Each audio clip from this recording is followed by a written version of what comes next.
Mr. President, last year around this time, millions of Americans were mobilizing, marching, calling, and writing with a simple, straightforward demand. They demanded that the United States Senate stand up to Donald Trump and protect the nearly 30 million Americans who were at risk because the Republican Party was hell-bent on destroying the American Affordable Care Act, the ACA. With a vote on repealing the Affordable Care Act looming late in the evening, I came to the Senate floor that night intending to stand with the thousands of Hawaii residents who wrote or called my office with a sense of urgency to save their health care. I wasn't scheduled to speak that evening. I had already spoken many times previously about the importance of health care. As the debate wore on, much of it focused on health care in the abstract. I felt compelled to talk about the immediacy of health care because of what I was experiencing. 2 months earlier, I had been diagnosed with kidney cancer during a routine examination. It's a moment everyone dreads, but it's also a moment nearly every family in this country has experienced at some point. But even as I reckoned with what came next, 2 surgeries and now ongoing immunotherapy, I knew I was fortunate. I had health insurance that allowed me to focus on my treatment rather than worrying about whether I could afford the care that would save my life. Every American deserves the same peace of mind because health care is a right, not a privilege, just for those who can afford it. During my treatment, I was heartened by the kind words of support of my colleagues from both sides of the aisle. Many shared stories about how cancer touched their lives.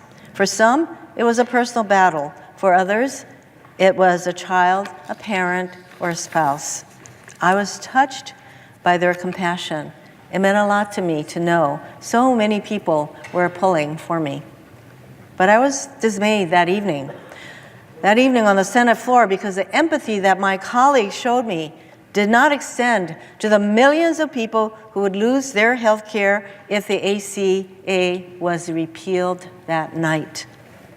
I rose that night and implored my Republican colleagues to show the same compassion to the American people that they showed me by voting against the repeal of the Affordable Care Act. And in a dramatic late-night vote, we joined together across party lines to save health care for millions of Americans. But the fight was not over. There was hope that we could come together to improve our nation's health care system.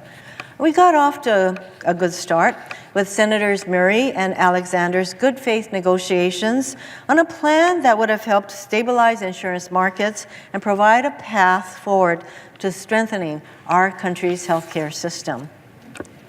Instead of embracing this bipartisan effort and proposal, Donald Trump and Republican leaders doubled down on their efforts to destroy and dismantle the ACA, no matter the consequences. Last October, Donald Trump announced he would halt all cost-sharing reduction payments that helped keep plans more affordable. In December, congressional Republicans eliminated the ACA's individual coverage requirement as part of a massive tax giveaway to the wealthiest 1% of people and corporations in our country. A tax break, by the way, that they didn't even ask for. And with that, 10 million Americans stand to lose their coverage, and millions more will see their premiums rise as a result. And earlier this year, the Trump administration made it easier for insurance companies to offer minimal insurance plans to consumers. And these plans are called junk plans for a good reason, because they don't require insurers to cover some pretty basic essential health services, benefits, things as basic as annual physicals, trips to the emergency room, or prescription drug coverage. In other words, your junk plan will not provide coverage if you really get sick.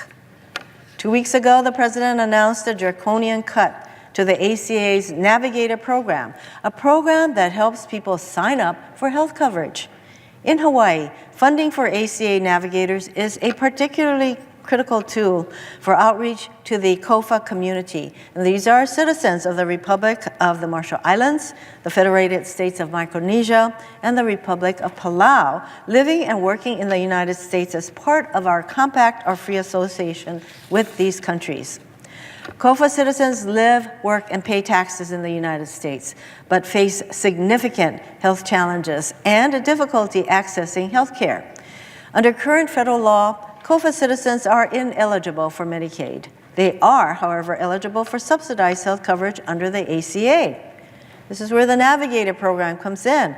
This program helps our COFA citizens navigate the enrollment process in their own language and helps to ensure they have access to the health care that they need. Without access to the Navigator program, the already underserved COFA citizen community will face new challenges in accessing the care that they need. And last month, the Trump administration joined Texas and 19 other states suing to invalidate the ACA's core protections for Americans with pre-existing conditions, illnesses like diabetes, asthma, or cancer. If the president and Texas prevail in this lawsuit, which will end up before the Supreme Court, nearly 1 in 4 Americans with pre-existing conditions will be at risk of either losing their health care coverage altogether or find it unaffordable. Healthcare is one reason why I have deep reservations about the nomination of Brett Kavanaugh to serve in the United States Supreme Court. Judge Kavanaugh was nominated by a president who has openly bragged about all the things he's done to gut the Affordable Care Act and who expects his judicial nominees to share his views. In our democracy, every elected leader faces a reckoning with their voters. This year, the American people are sending us a clear message to protect their health care. They are standing up and speaking out because health care is not just some abstract concern for them. It's deeply personal for all of us. It's why health care is a top concern for our constituents all across the country, whether they are Republicans, Democrats, independents, pro-Trump, anti-Trump. Health insurance impacts every single one of us. This is not a game. Lives are at stake. Our constituents are watching and demanding we listen and act to safeguard their health care. And they will hold us accountable if we do not. Mr. President, I yield the floor.